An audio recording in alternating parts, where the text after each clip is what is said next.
I hate when I'm on a flight and I wake up with a water bottle next to me like, oh, great. Now I got to be responsible for this water bottle. No, no, no. I am the number one human being in music. That means any person that's living or breathing is number two. Now, in case some of our envelope listeners aren't really aware of what we're doing, we're quoting our 2020 presidential candidate, Kanye West. Yeah, so welcome back, listeners, to the Fighting the Envelope podcast, where we fight the envelope by pushing the current. I'm one half of the podcast experience, B. Willie, and my other half is Ginger Ninja. Today we'll be starting our podcast series where we go in and discuss each of our presidential candidates for the year 2020. We decided for this route we'd go and discuss businessman, philanthropist, politician, and birthday party candidate Kanye West. The most important candidate, the one we know that is going to win by a huge landslide, the one everyone's talking about. Oh, he's beating the Don and Joe. Easy. He's going to win the electoral and popular vote. It's going to be a landslide. It's going to be something like America has never seen before. But he could be referred to as one of the most influential and controversial musicians of modern times. And he has a lot of nicknames to go along with them. One of his real name, though, is Kanye Omari West, but he has many nicknames such as Yeezy, Yeezus, Ye, Conman, Louis Vuitton Don, Greek god of musical innovation. It sounds more like his nickname has more nicknames. Yeezus, Yeezy, Yay. But yeah, this man's got quite the title list. He goes by a lot. And Kanye, as of October 24th, 2020, stands over a pedestal with some of the most historical figures of the past 500 years, which include the likes of Winston Churchill, Thomas Jefferson, Napoleon Bonaparte, or George W. Bush, due to his more modern-day significance that he holds on our media-driven society. I don't know, Brandon. I feel like you're being a little extreme with that analogy. It's safe to say that in maybe 100 years, he's going to be a whole chapter in a history textbook. Open to page 505, chapter 7, Kanye is king, to talk about the life of Kanye West. And if that's not a thing, which it probably won't be, it's safe to assume that most people will also hold an interest in him. So today we will go in and discuss what made him what he is today, his albums and evolution that goes along with them, and how he has or will contribute to our media-driven world in the future. I think we can start it off with where did the story of Kanye begin? So throughout his life, Kanye West has associated with his hometown of Chicago, Illinois, but it might come as a curveball to some folk that he was actually born in Atlanta, which is also the home of Outkast and Coca-Cola. You know, us in the Midwest like to call Chicago Chi-Town. I don't know if you knew that. You mean Chi-Town? That's what I said. Us Midwestern folk like to call it Chi-Town. But that kind of leads us into an interesting conversation. Is Kanye West a Southern or Midwestern rapper? I personally say Midwestern. I think he has more of a Midwestern style than Southern. And he grew up in the Midwest, not just because he was born in the South doesn't mean he's a Southern rapper. Oh, really? I mean, well, he was born in the South, though, so technically he was bred in the South. You know, he in Jesus Walks, you know what he says, you know what the Midwest is, as in he's representing the Midwest, you know. That he's from the Midwest. He knows the Midwest sound and the attitude you come with from the Midwest. Not, you know what the South Side is? No. Young and restless. So he came out of the womb from a woman named Donna West, who was a professor of English at Clark Atlanta University. And his father was a Black Panther who also worked as a photojournalist at Atlanta Journal-Constitution, which may be where guys get for always looking good on the camera, and where he became such a wordsmith. You know, he has, even his parental figures are so controversial. You know, like you have the attitude of a Black Panther and the lyricism of an English professor. You get Kanye West. Yeah, like his mom, bro, probably one of the most controversial figures of the 20th century. I mean, she was a professor, for God's sake, in an English department. Donda West is a more recognizable name than George Washington. That's what I'm saying. So after graduating from Polaris High School, he decided to attend the American Academy of Art, and after attending, he would then go on to take classes at Chicago State University, where his mother worked in the faculty, and kind of establishing herself as the George Washington of her generation. But by this time, he was into creating and producing his own music, so he decided to drop out, which, if we want to flash forward a little bit, the college dropout, that's where the name comes from. Whoa. And he would decide to continue to master his craft. And his craft would take him into making music for Rockefeller Records. And then he would go on to be an apprentice for another famous rapper, Sean Carter. Sean Carter. I was going to say Tupac. Well, also known as Jay-Z. Also known as Jay-Z. Yeah. On what is considered his most well-known album, The Blueprint. Yeah, I think it's important to say, like, the reason why he moved to Chicago, I don't know if we said this already, was because his parents got a divorce. So he moved to Chicago when he was like 3 years old, I think. That's why I'm saying I think he grew up, in the Midwest, not the South. Yeah. Whatever you want to say. Whatever you want to say, buddy. But there's moments that shape a human's life and what makes a political figure as great as they are. And do you think we should discuss that, Cameron? Oh, most definitely. Tell us what happened 18 years ago, almost to the day. Well, on October 22nd of 2002, a tragic accident would occur when Kanye would be in a car accident that would essentially leave his jaw completely wired shut, and he would have to go to the hospital, almost thinking that he was going to die. But after this, really, this domino effect came into play, because with the inspiration being in the hospital, he would find it in him to write his first major hit, Through the Wire. And since Through the Wire became as big of a hit as it did, Kanye decided to go and create his first album, The College Dropout, which is because he dropped out of college. Oh. And this album includes hits such as Jesus Walks, All Falls Down, and Slow Jams. And then on Rolling Stone's new Top 500 Greatest Albums of All Time list, it actually was placed at number 74, which was one of the things that I was pretty excited to see on that list. Yeah, this is my favorite solo Kanye album, I think. The College Dropout was the gateway album into Kanye for me. I know you have a similar history in music, at least. I started out listening to a lot of like rock and like heavy metal and everything. And when I started to dip my toes into the world of hip hop, I was scared to go into like more modern hip hop. All those all those fake music fans always go, "Oh yeah, I like hip hop when it was real hip hop, not modern hip hop." And I was always kind of scared to listen to modern hip hop because that was the attitude that I was raised in. But when I started to dive into Kanye, especially Kanye's, controversial figure, like we've said. So it was a little intimidating getting into this man's discography. But I started right from the beginning. And The College Dropout, I think, just hit me in a way that most hip-hop albums don't hit me. And I absolutely love this album. And I think that it's probably my favorite Kanye album. Before Kanye, I just thought music was Rolling Stones, Beatles, and Led Zeppelin. But then, I did kind of break through and listen to Kanye, and I was just like, wow, I see all the hype. Like, this is amazing. This is the new wave. This is the future, if it wasn't the future by the point I listened to him. This is obviously, it made my favorite debut list. It made your favorite debut list, which it actually didn't make my favorite debut list. It was going to. Oh, right. But I didn't want our lists to be too similar. And if you didn't know that, you should definitely check out our first episode so you can find out what is on our list. Yeah, exactly.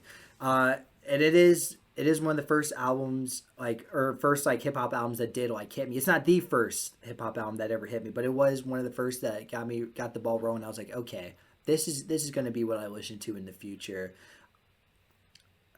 But a little bit over a year later after that, in 2005, he decided to drop another album, Late Registration, which gave us songs such as Touch the Sky, Heard Him Say, Gold Digger, or even some of my more personal favorites like Diamond from Sierra Leone, Hey Mama, and Roses. And he kind of continues the same formula of he does have these like the College Dropout might have more like subjective, like deeper lyrics, but he still kind of continues keeping the ball rolling with that. But he makes it into something where everyone can listen to this album, where it can be a little bit more mainstream.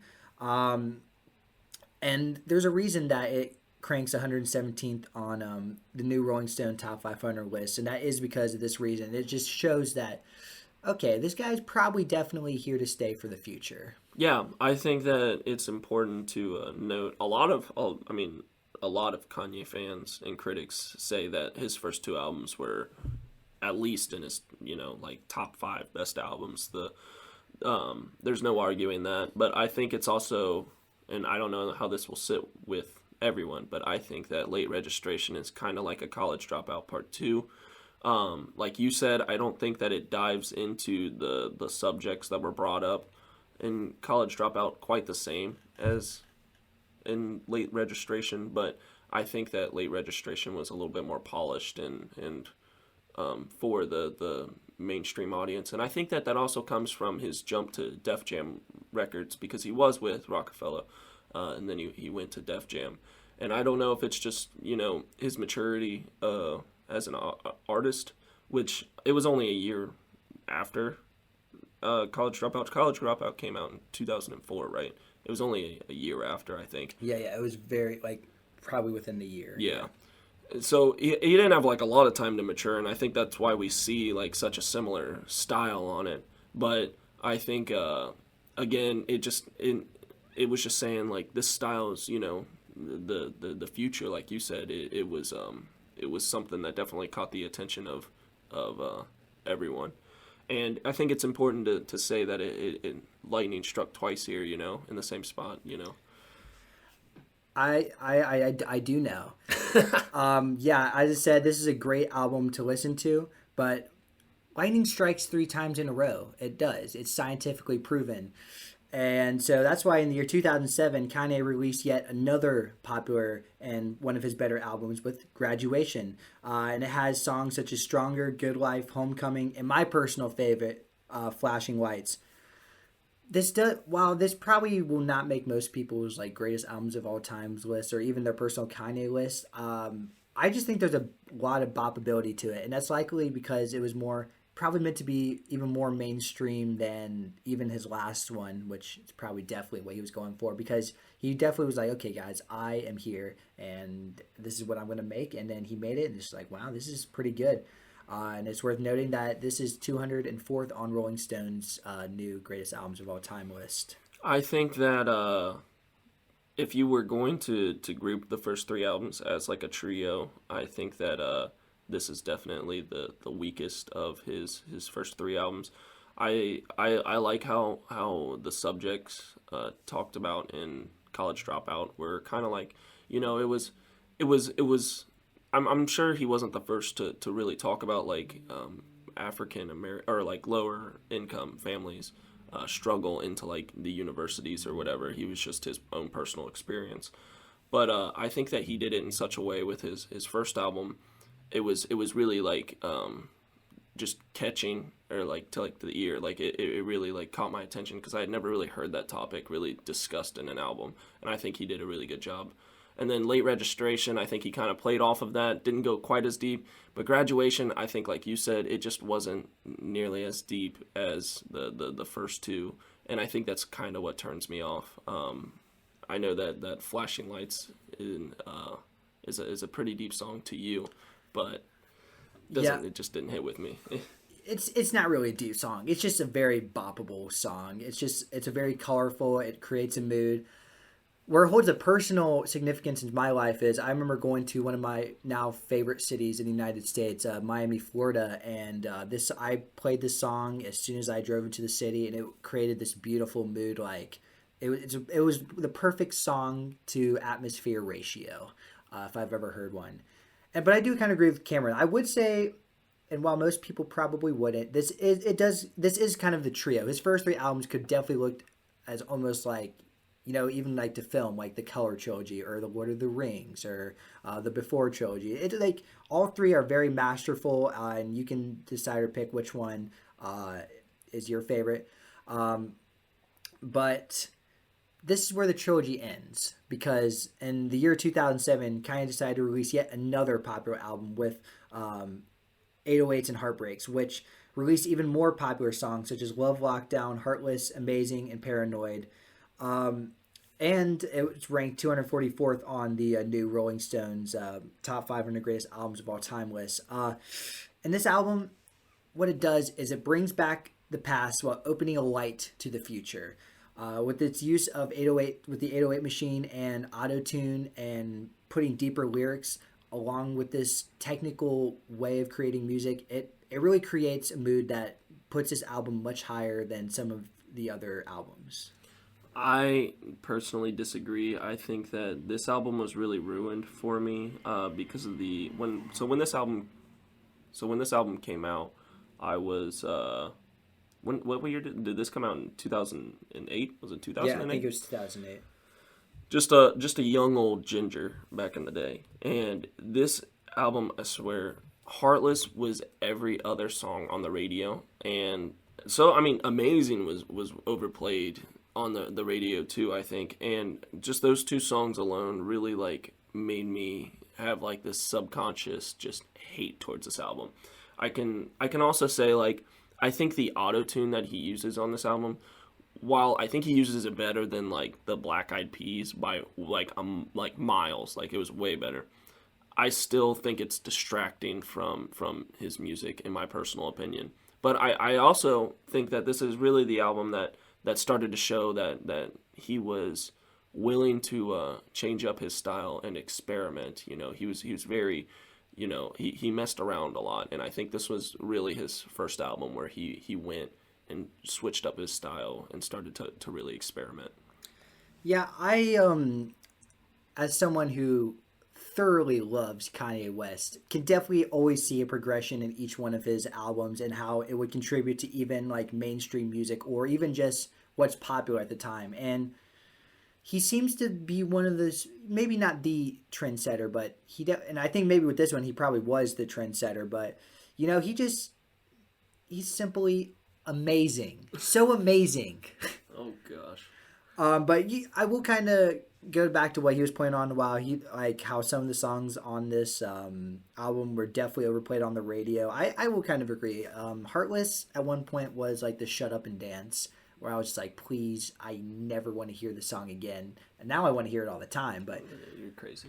It hasn't hit me yet. This album is still sinking in my taste. I guess I got to listen to it a couple more times, which is a bit of a chore just because I know that one song. Oh my gosh.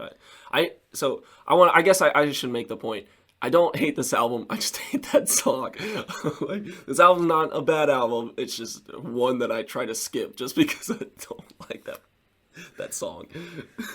Well, he's missing out. But, you know, actually, before we change topics, so clearly you don't have any respect for Donda West, who this album is kind of dedicated to, is what I'm really hearing. Because you know she died, right? She died, and it really touched Kanye on an emotional level, which is why he created this album. So clearly you have no respect for one of the hardest women of the 20th century, the George Washington of our generation, Donda. I'm pretty sure Heartless is not about... The girl he's talking about is not Donda West in Heartless. So there's no hate going out on Donda. It's whoever that Heartless bad word is.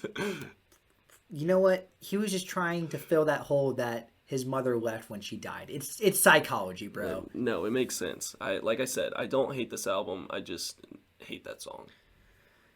But...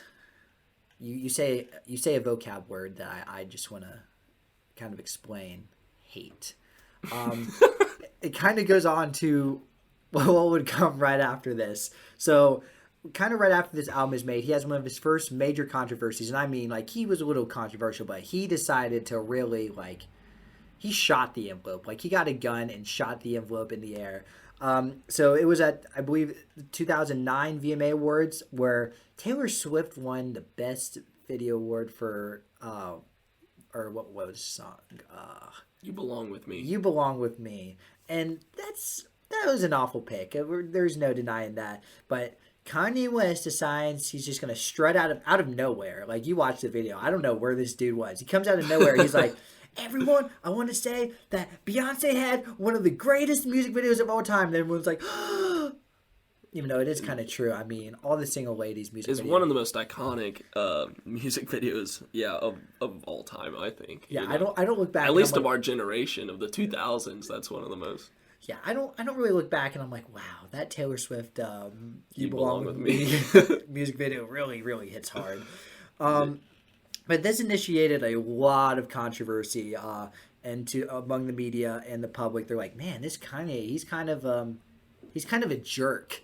This even how our president at the time, Barack Obama, referred to him as a quote jerk, solely because of just this moment that occurred.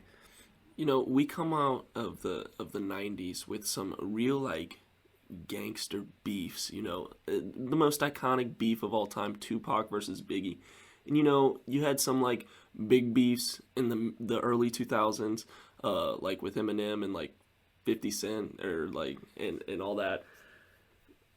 I think the modern beef of Taylor Swift and Kanye West really speaks to like the softness we became, like we became a soft nation because when Kanye I think it's West so funny reflecting on that, Just imagine like Kanye doing a drive-by to Taylor Swift's house. Yeah, but it wouldn't even be like a drive-by. It would be like him like playing his like or like tweeting on like social media or something. Like it's just so funny to compare. Yeah.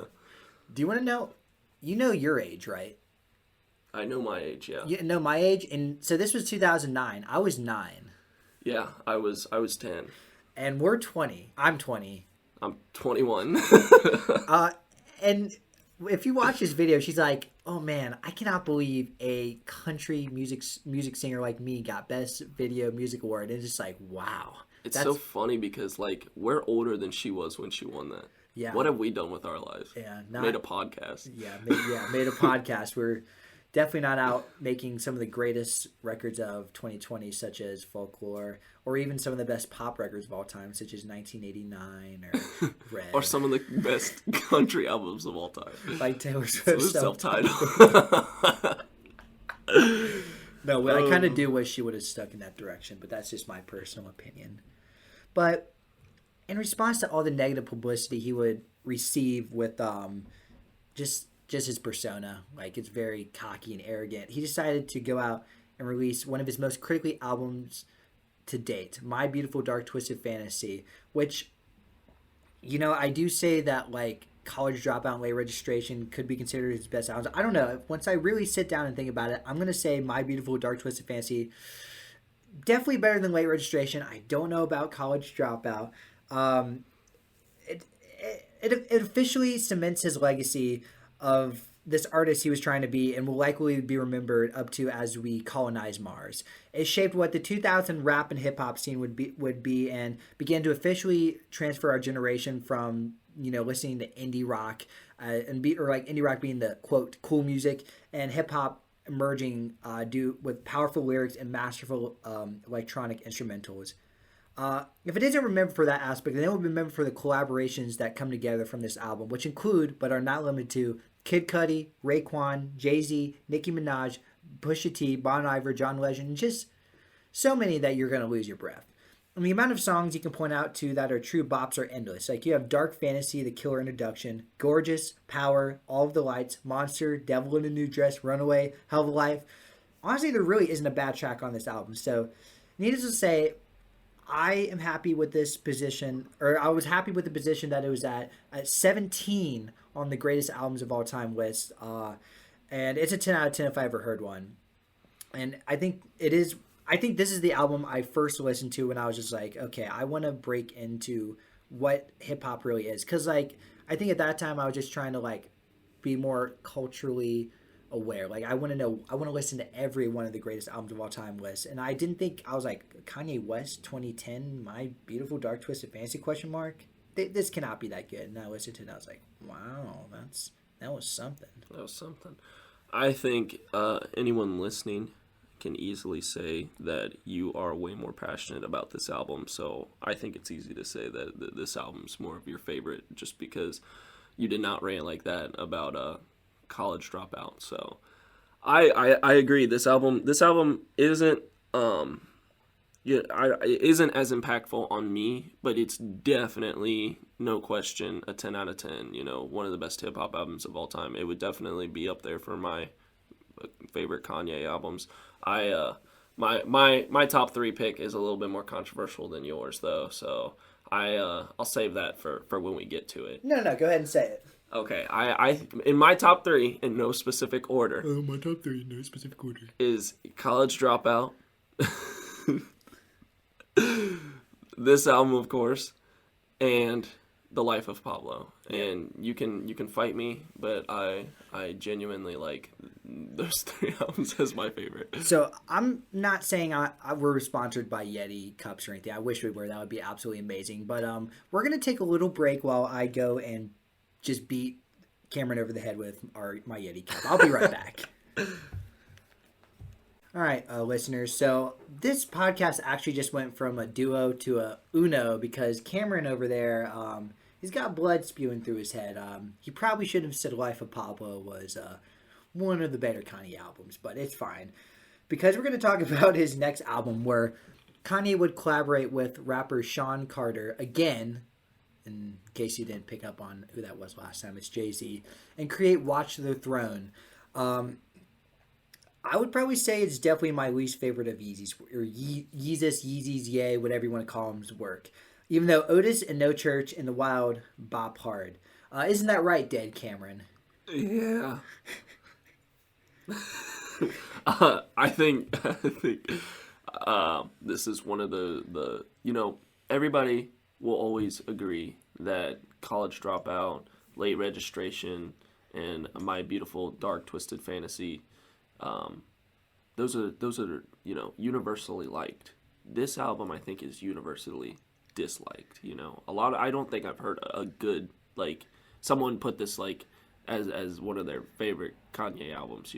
That would get you bashed over the head with a Yeti cup. Yeah. If they do quote this album, they quote the song "Homies in Paris." Yeah, Homies in Paris.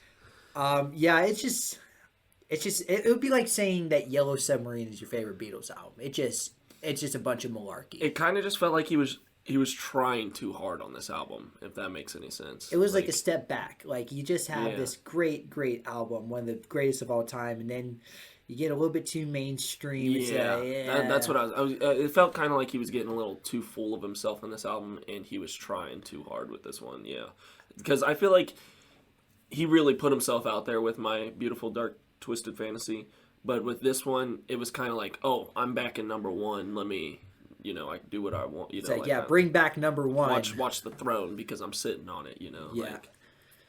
And then even the next one's pretty weak too. Cruel Summers, I don't think is that.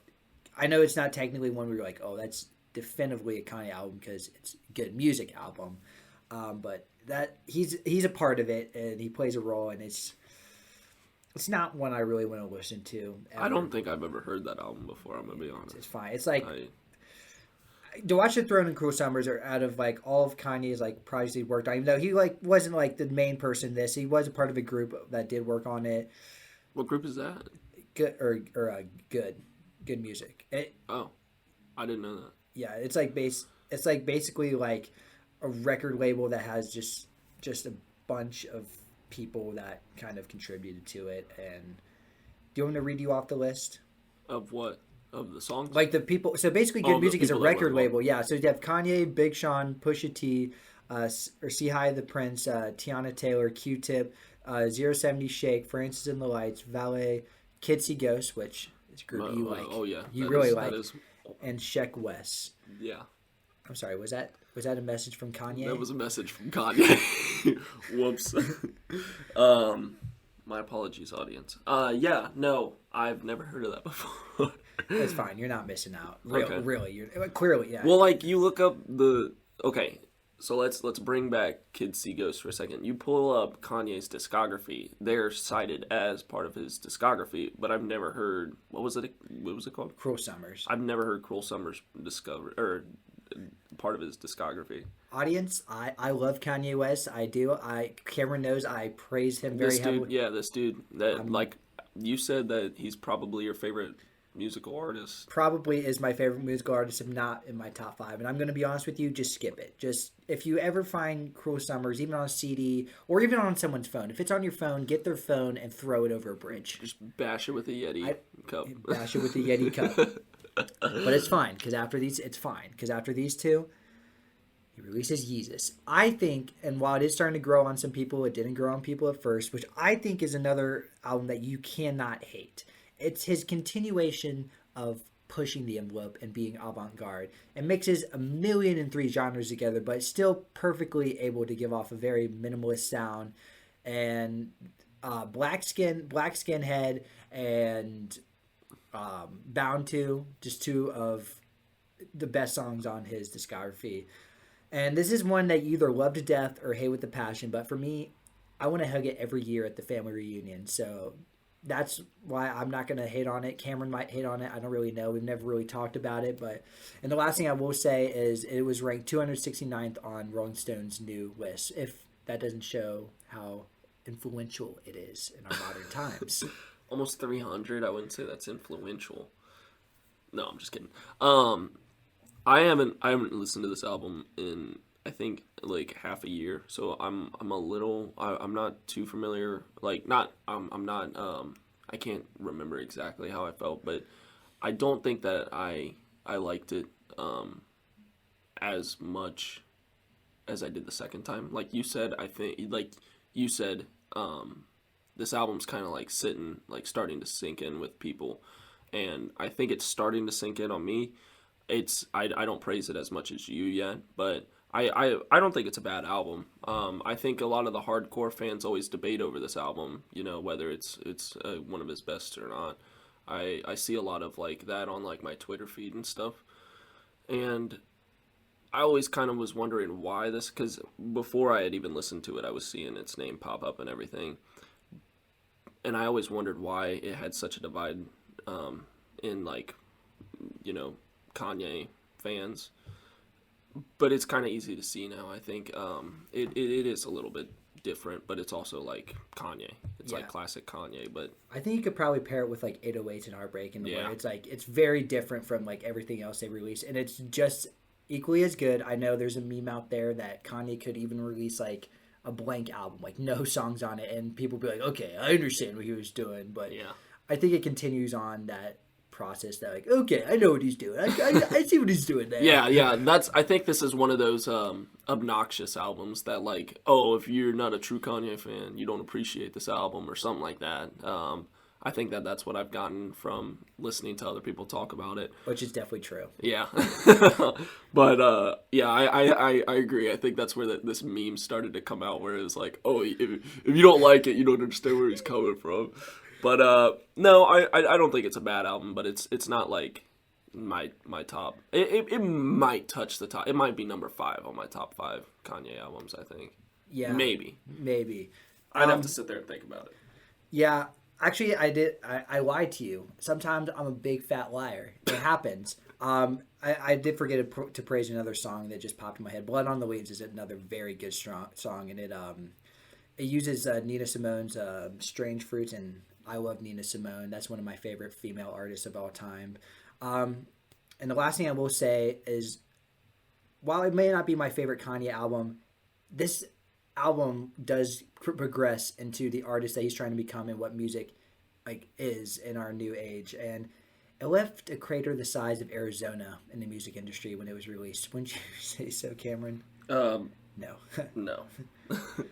I think it's before we get into his next album, you know what he was doing on that 3-year hiatus you were talking about between one of my favorite Kanye albums and Yeezus? What? He was working some fashion, He had one of the greatest fashion lines ever, making homeless people look cool. You know what I'm saying? I know what you're saying. Yeah, because basically, like, the start of his fashion career, he works, like, he obviously is like, hey, everyone, look at me. I'm flashy. I'm one of the greatest dressers of all time. If you see him, especially at the very beginning of his career, he's, like stunting, an old throwback jersey and, like, jeans. And it's super sexy. But But then I think like his first like major one, if I'm correct, is Louis Vuitton. I think he does their. I think he goes to the like Paris Fashion Show week, and I'm pretty sure he releases kind of a collab with them, and that's pretty iconic. I could be wrong. It could be another. I'm not a big fashion man. I'm pretty sure that's what he does though. And then he goes to Nike, and with Nike he releases one of their most iconic shoes with the Nike Air Yeezy 2, Nike Air Yeezy 2 Red Octobers, which most sneakerheads will say, okay, that's probably one of the holy grails. And if not now, they definitely said that when I was in like middle school. And I even saw someone wearing those one time, and I fell on the floor and I died. I'm actually not really here right now. But then Nike ends up screwing him over, and he's just like, you know what, guys? I'm going to their competitor, Adidas. And then Adidas, like, okay, I said I don't really know fashion. I low-key do. I was very... Let's talk about deep psychology here. I was very insecure as a little boy and definitely, like, kept up with fashion, and I, like, went to all the cool places and got all the cool stuff. So this was about the time where I was kind of leaving that behind, but one of the final things that I noted was how Kanye made Adidas into this very cool brand again. I mean, it is a very, very cool brand where it's probably even just up there with Nike now, and it's probably solely due to both his Yeezy line, which makes people look homeless, like makes homelessness look fashionable, and what's it called? And the Adidas Originals. Yeah. I'm pretty sure. I'm not too certain, but I think like 2013 through 2015 is when he started dropping his like the parka coat and like all the like just. I think this is when people started to think that he felt like he could do whatever he wanted and it would still be popular because he was Kanye West. And to a degree, I think I agree. I think that he was just like doing whatever he wanted because this is where he started to turn into that self-absorbed, controversial figure where everyone was like, oh, geez, this dude again, you know? What? Definitely. But then, 2016, he releases a beautiful masterpiece. What masterpiece does he release? Life of Pablo. It is a good album. I'm not by any means hating on it. If I were to give like maybe an out of 10 score, I'd maybe say 7. It's not like a bad album. It's just like compared to some of the other ones, it's just like not the first one I'd listen to. Father Stretch My Hand and Ultralight Beam are two great songs. If I had to pick my favorite song on this track though, it would be No More Parties in LA with our boy Kend. Because that song just goes hard. That's just that's just a song that you know you're driving super fast down the highway to, and it's a great listen. But to me, there's just so much inconsistency in this album. I don't know. I'd probably place it closer to the bottom, but I know a lot of people would have it closer to the top. And I think one of my more connections with this album was so it dropped on February 15th or 14th, February 14th. And listeners, I'm going to tell you my birthday, February 15th. And I was like, you know what? For my birthday, I kind of want to get this album. So I got the album for my birthday and I listened to it. I was like, it's great. It is a great album to listen to, but, you know, it didn't have the charm that some of the other albums have.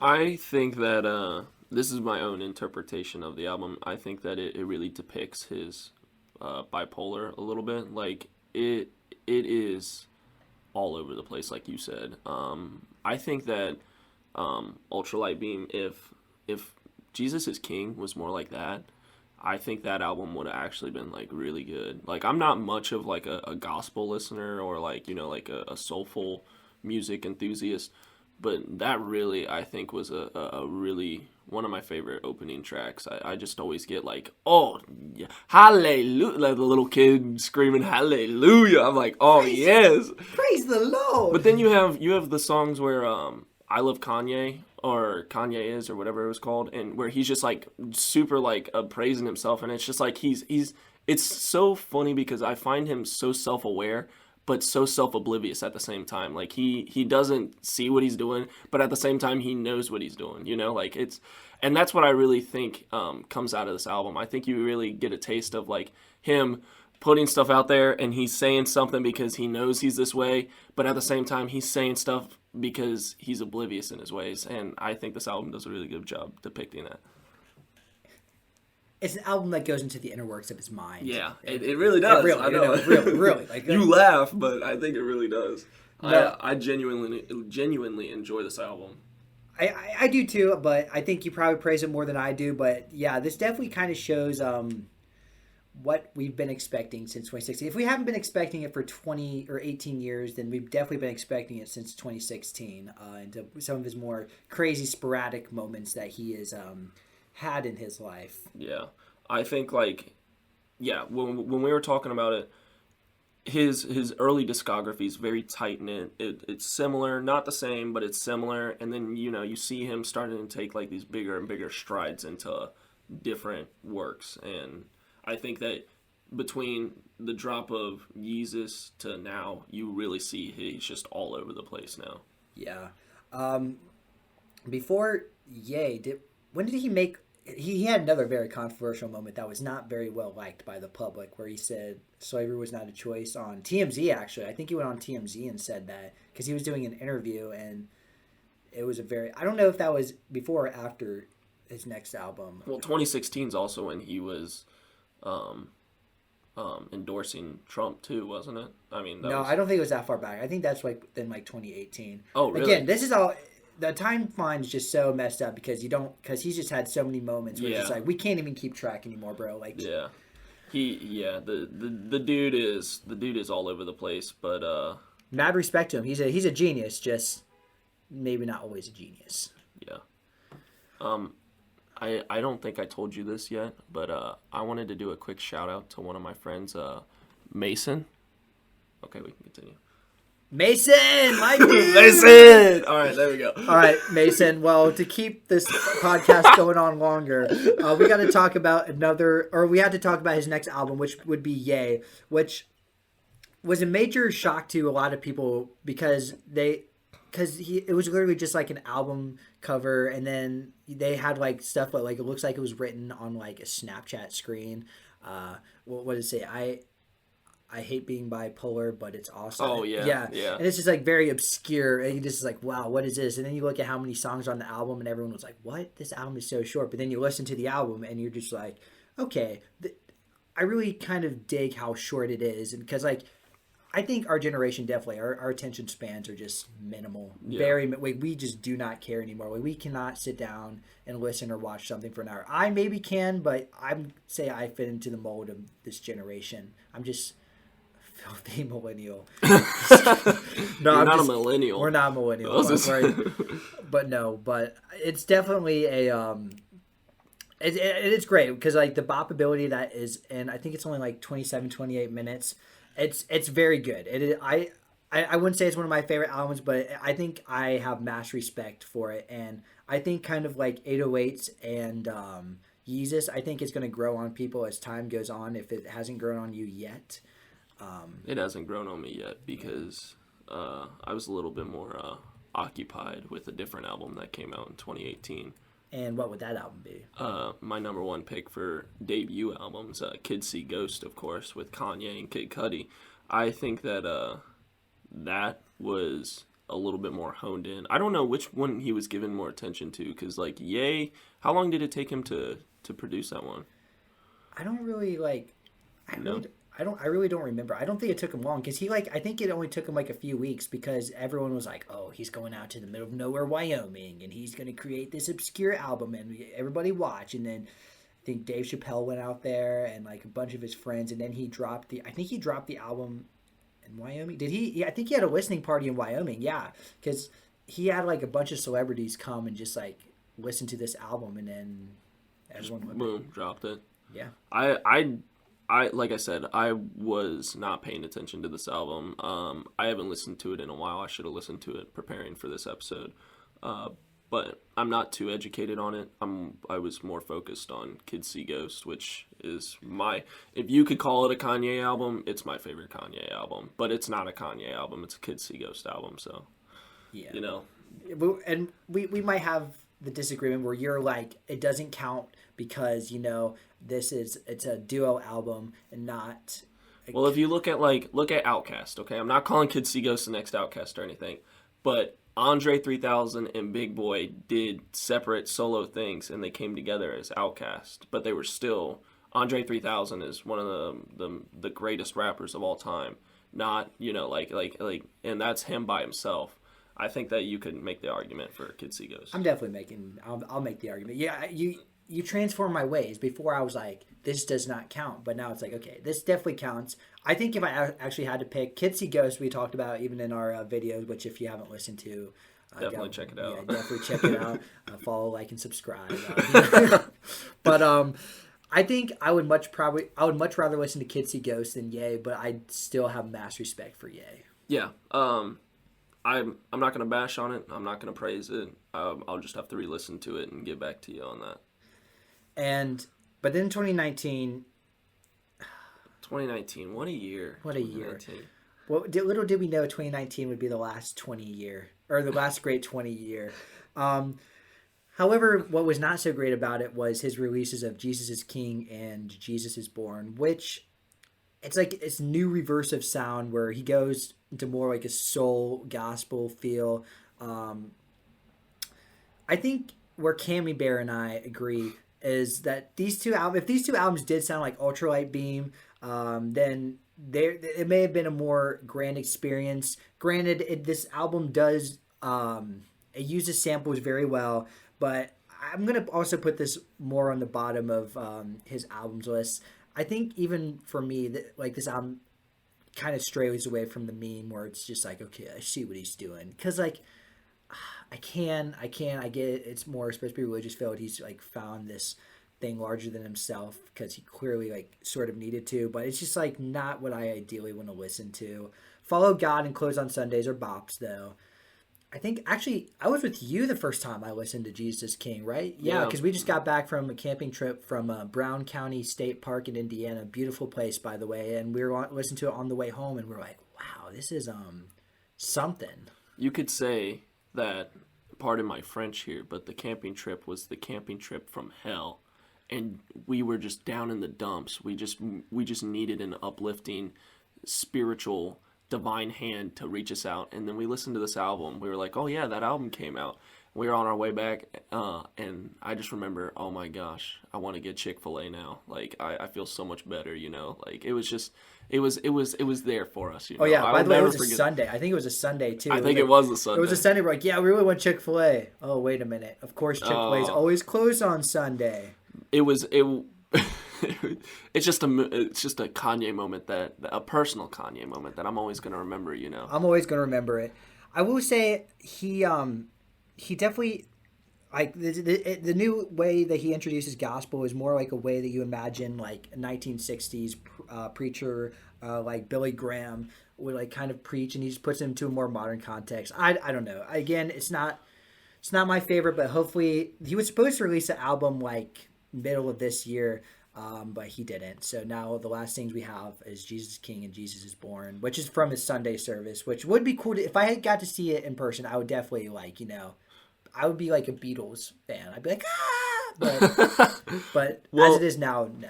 Well, the thing that I kind of appreciate about this album is I think he was talking about doing an album like this for a long time where he didn't cuss in it. He said, I don't need to cuss and all that. And he was talking about it for a long time. I think it was a few years. And everybody was like, no, you couldn't do that. If you did that, it wouldn't hit, like, you know, resonate with audiences and stuff. I just appreciate and respect Kanye.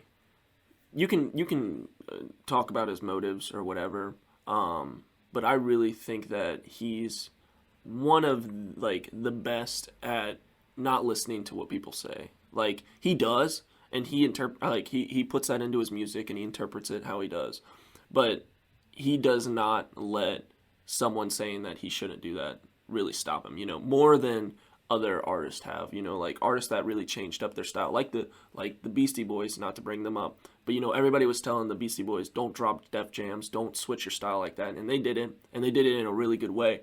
I think Kanye does that more and a lot more over the place, and I think that he covers a lot more ground, and I think that he does it in a way that complements his style, but also is just like experimental. You know what I'm saying? I know what you're saying. And I think shortly after this, he has yet another controversial moment. He doesn't have too many of those, but he ends up going to the White House and he's wearing a "Make America Great Again" hat, and the media really didn't like that. And it kind of, he said he wasn't going to run for president in 2020 and he was just going to let Trump do it. And then I don't know. There's like a timeline where he's like, forget that. We'll just go ahead and run for president and have a very strong chance. He's been talking about running for president since like 2012. When I was in middle school, I remember that was like a meme that he was going to run not in 2016 but in 2020, and there were a bunch of like Kanye 2020 posters. I remember just memes all over the place.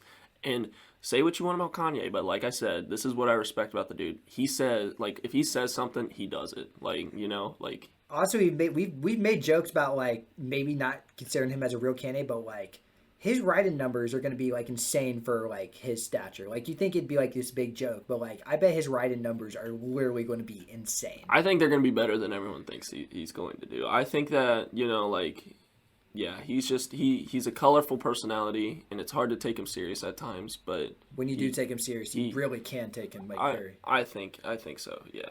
And the last thing I'll say about his political career, I'll give him props. Like his campaign video is probably better than like both Trump's and Biden's. Like without a doubt. I'm not saying we're not picking political ground here, but like just the way that he shot that video is like, wow, I could. This is a charismatic dude. Yeah. The only problem is he's so inconsistent. Like he is that one video, but then he'd probably have a mental breakdown. I mean, yeah, his actions.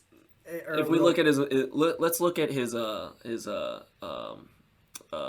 marriage with supermodel Kim Kardashian. You know, there's I'm gonna throw before I know where you're about to go with this, but before we go into that, Kim Kardashian. Overrated. All the Kardashians are overrated. I don't think Kim has much to offer. I really don't. I just don't see the appeal in any of them, especially her. But to each their own. I throw out unpopular opinions sometimes. But Cameron, you have an unpopular opinion I also agree with. What's that?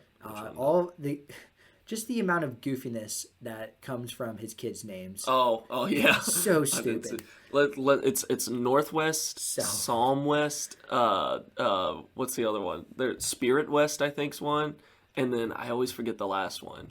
But yeah, it's Northwest. Like, oh my, those Northwest, Saint West, Psalm West, Chicago West. Oh, it's Saint West, Chicago West. What?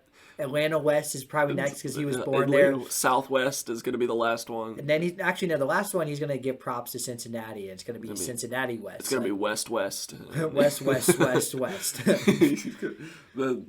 I feel bad for his kids. I mean, like, so you look at his time with Kim. He does like the classic hopeless romantic stuff, like lay down his jacket for her, and then you find out that he's like yelling at her in the car about having an abortion. It's like, oh my gosh, this dude, he has bipolar. It's so obvious. He has so many manic episodes. It's just like I sympathize for him, but I also it's also hard to, like, you know, respect. Yeah, well, I can respect him. Yeah, sometimes.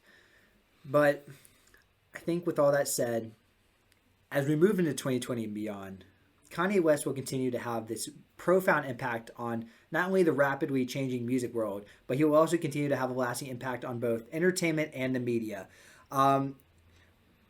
Basically, we kind of taken a journey through aspects of his musical career and his personal life, and you know he's going to be important from this moment on. Whether he sticks as a famous musician or not, he's definitely going to be a name we're going to be talking about till, you know, we're on Mars, as I said. Like, yeah. In 150 to 200 years, we're going to look back on this visionary man and consider him with the likes of Winston Churchill or Thomas Jefferson or George W. Bush or Bush.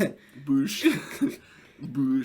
I hope that everyone enjoyed this episode. We definitely wanted to switch up the style like Kanye, and we thought that he'd be a fitting person to talk about. We didn't want everyone thinking that we were just going to do lists. We really like talking just about music, and it can be anything. Kanye's been a really fun topic to talk about. He's one of our most discussed artists off the mic, and we hope that you guys have as much fun listening to us as we do talking about how we feel about him. Wonderful. And I have one question for you, Brandon. yes, sir. Do you like fish sticks? Yes. Do you like to put fish sticks in your mouth? Yeah. Then you're a gay fish.